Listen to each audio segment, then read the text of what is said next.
Iran को America ने फिर दी चेतावनी। व्हाइट हाउस ने प्रेस कॉन्फ्रेंस में ईरान को चेताया। व्हाइट हाउस की चेतावनी, होर्मुज बंद हुआ तो गंभीर नतीजा भुगतना होगा।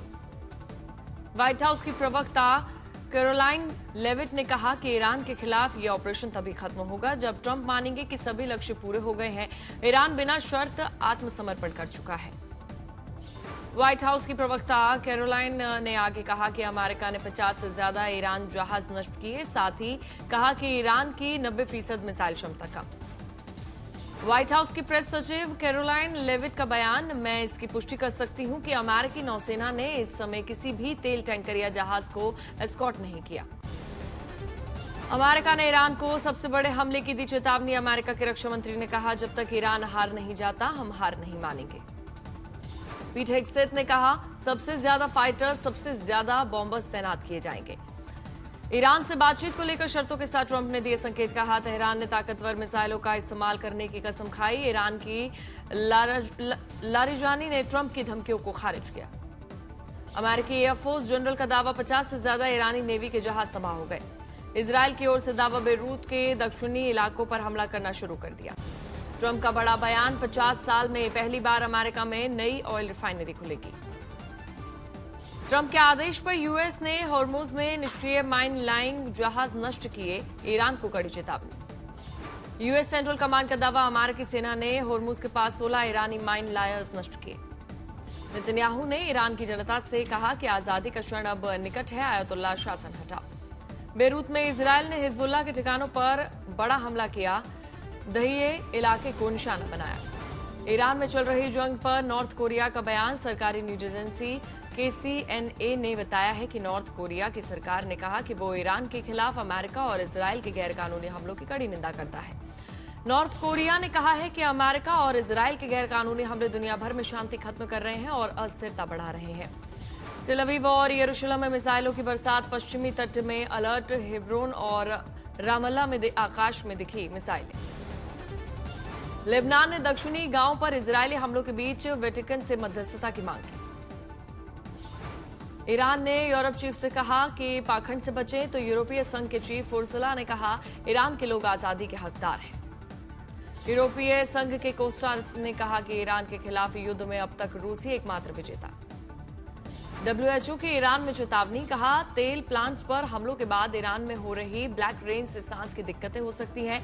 ईरान में लोगों से घर के अंदर रहने की अपील की गई।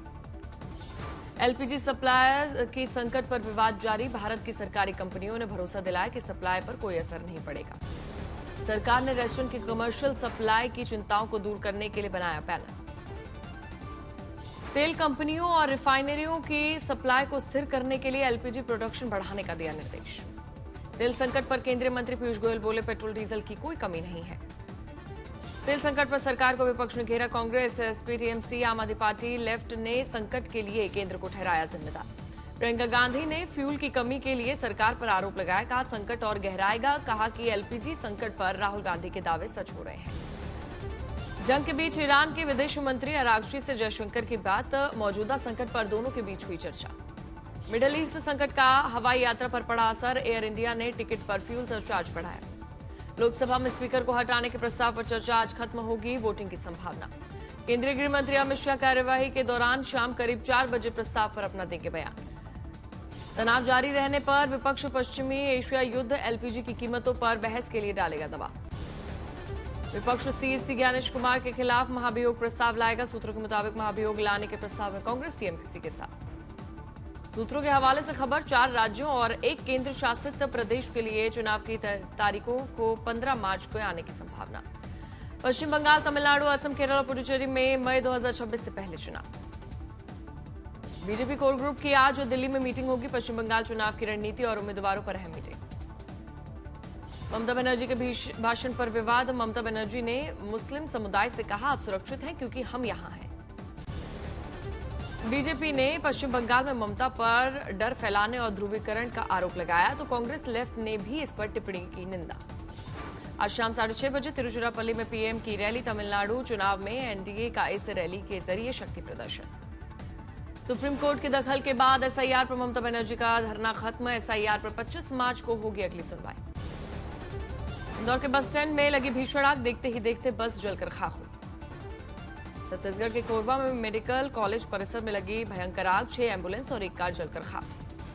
गुजरात के खेड़ा में एक प्लाईवुड गोदाम में लगी भीषण आग, हुआ लाखों का नुकसान। महाराष्ट्र के नागपुर में कबाड़ गोदाम में लगी भीषण आग, दूर तक दिखा काले कुएं का दुबार।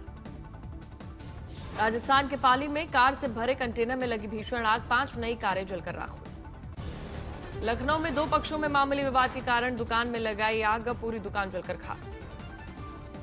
लुधियाना में तेज रफ्तार कार ने महिला को मारी टक्कर, कार चालक ने बोनट पर लटकाकर 50 मीटर तक घसीटा, हुई मौत। राजस्थान के अलवर में एक साइट पर मिट्टी धंसने के कारण 7 मजदूरों की मौत हुई, बिल्डर के खिलाफ एफआईआर दर्ज। आजमगढ़ में 2 पूर्व प्रधानों के बीच मारपीट, कब्रिस्तान पर हो रहे निर्माण को लेकर विवाद हुआ था। सहारनपुर में गोलगप्पे खाने को लेकर बवाल, रेस्टोरेंट में युवकों के बीच जमकर हुई मारपीट और तोड़फोड़। जयपुर में अमूल कंपनी के नाम पर साजिश, करोड़ों के एक्सपायरी प्रोडक्ट पर चला प्रशासन का बुलडोजर। वडोदरा में नाबालिग चालक ने तेज रफ्तार कार से कई वाहनों को मारी टक्कर, 5 घायल, भीड़ इन दबोचा, जमकर मारपीट। गुजरात के खेड़ा में शराब माफियाओं का बड़ा एक्शन, 1.5 करोड़ रुपए की अवैध शराब पर चला बुलडोजर। दिल्ली के नरेला में कार में मिली 2 लोगों की लाश, इलाके में दहशत, जांच जारी। एमपी के सतना में पत्नी ने प्रेमी संग मिलकर पति की पत्थरों से कुचलकर की हत्या, बाद में नदी में फेंका शव। राजस्थान के 22 पासपोर्ट ऑफिस को मिली बम से उड़ाने की धमकी, पाकिस्तान से आया ईमेल। जालना में शॉर्ट सर्किट के कारण खेत में लगी भीषण आग, 1.5 एकड़ की फसल जलकर राख हो। तेलंगाना के सिकंदराबाद में कार ड्राइवर को पड़ा दिल का दौरा, ट्रैफिक कर्मी ने सीपीआर देकर बचाई जान। महाराष्ट्र के ठाणे में कार में आगजनी, बुर्का पहने आरोपी की करतूत सीसीटीवी में कैद। अरुणाचल प्रदेश में जंगल की आग पर काबू, आईएएफ हेलीकॉप्टर ने गिराए 66,000 लीटर पानी। सोनमर्ग में हुई ताजा बर्फबारी, बर्फ की मोटी चादर से ढका इलाका। गांदरबल के जोजिला इलाके में भी ताजा बर्फबारी हुई, चारों तरफ दिखी बर्फ की सफेद चादर। लंबे समय बाद जोशीमठ में मौसम ने बदली करवट, मूसलाधार बारिश और ओलावृष्टि से लोगों को राहत। ऋषिकेश में इंटरनेशनल योग फेस्टिवल का शानदार आयोजन, परमार्थ निकेतन में जुटे कई देशों से आए साधक। राजगढ़ में पूरी आस्था के साथ मनाई गई शीतला सप्तमी, परंपरा के मुताबिक घरों में नहीं जला चूल्हा, महिलाओं ने किया बासी पूजन। कानपुर में ऐतिहासिक गंगा मेले की दिखी धूम, रंग गुलाल और मस्ती में रंगी शहर की गलियां। डीआरडीओ और भारतीय नौसेना की ऐतिहासिक उपलब्धि, पीएटाई से एडीसी 150 एयर ड्रॉप का ट्रायल सफर। यशोभूमि में डायरेक्ट सेलिंग विमान एंटरप्रेन्योरशिप समिट का आयोजन हुआ, केंद्रीय मंत्री प्रहलाद जोशी और कानून मंत्री अर्जुन राम मेघवाल ने की शिरकत। रेल यात्रियों के लिए एक अच्छी खबर, होली पर्व के दौरान चलाई गई 28 होली स्पेशल ट्रेन की अवधि बढ़ाने का फैसला।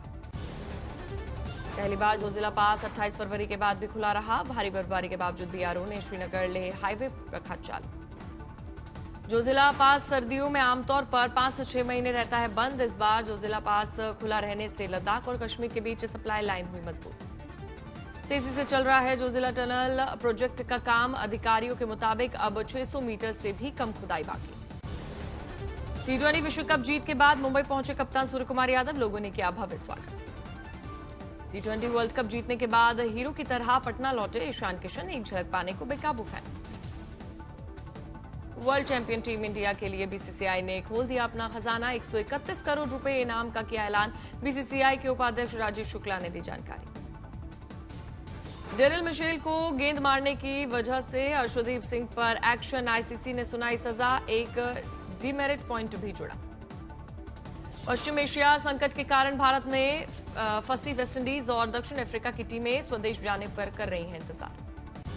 सीबीआई ने एक्टर विजय को फिर से भेजा समन, 15 मार्च को पूछताछ के लिए बुलाया। आलिया भट्ट की फिल्म अल्फा की रिलीज डेट का ऐलान, 10 जुलाई को रिलीज होगी स्पाई यूनिवर्स की फिल्म। सिनेमा घर के बाद रानी मुखर्जी की फिल्म मर्दानी 3 अब ओटीटी पर हो रही है रिलीज, 27 मार्च को नेटफ्लिक्स पर होगी स्ट्रीम। परिवार पर न्यौछावर अल्लू अर्जुन का प्यार, पत्नी के बाद मां को गिफ्ट की luxury car, fans impressed. Randeep Hooda और उनकी पत्नी लीन ने कराया मैटरनिटी फोटोशूट, कपल ने सोशल मीडिया पर शेयर की फोटोज। आमिर खान की फिल्म सितारे जमीन पर अब ओटीटी पर होगी रिलीज, फिल्म 2007 में रिलीज हुई तारे जमीन का सीक्वल। साउथ सुपरस्टार थलपति विजय की फिल्म जन नायकन की स्क्रीनिंग एक बार फिर से टाल दी गई है, फिल्म को सेंसर सर्टिफिकेशन का इंतजार। रणवीर सिंह ने शेयर किया फिल्म धुरंधर 2 का नया पोस्टर, रणवीर की लुक ने बढ़ाई फैंस की एक्साइटमेंट।